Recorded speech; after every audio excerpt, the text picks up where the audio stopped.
All right, everybody, welcome back. KJCR, JimmyChurchRadio.com. I'm your host, Jimmy Church. Shoot us an email to Jimmy@JimmyChurchRadio.com. Follow us on Twitter @JChurchRadio. I'm in the studio live with Hilton J. Palm, Charlie the Shekinator Sheckman.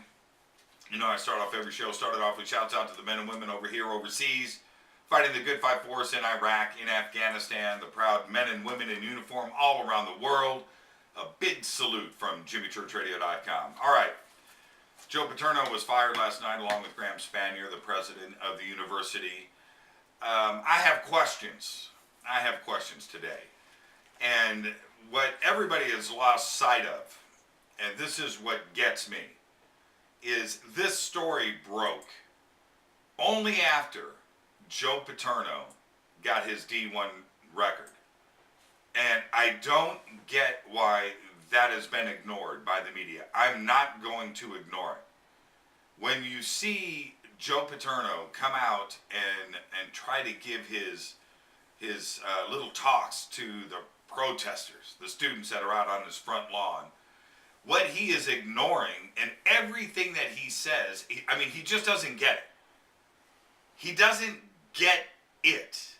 And what it is, let me explain to everybody. That it's not Penn State football. It's not Penn State. It's not even Joe Paterno.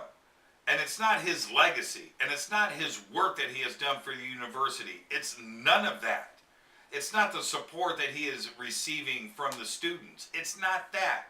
That's what he thinks all of this is about.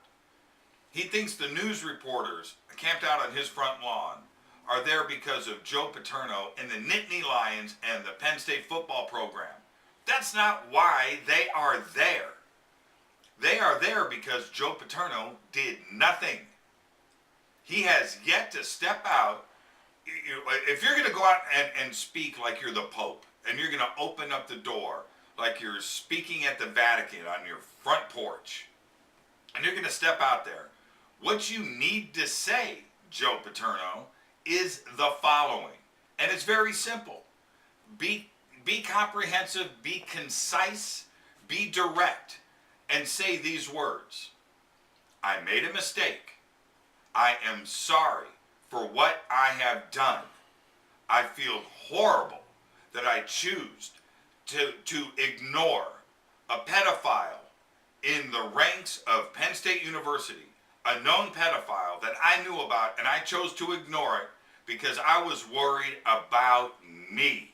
I was worried about my legacy and Penn State football and this university. So I chose to ignore it. I chose to do nothing, and I am sorry for that. It's all my fault. I ran this university. I chose not to do anything about it. I chose not to follow up with it.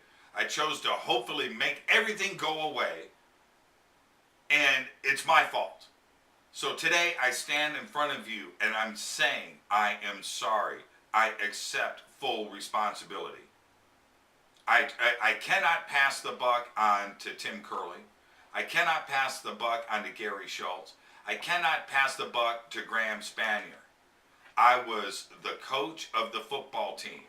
I ran the university.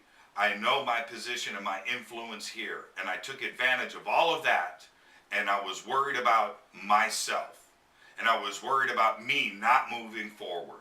So for that, I humbly apologize. Thank you. I have nothing else to say. I resign. That's it. That's all he has, and it just doesn't. Somebody around him is not giving him the right advice.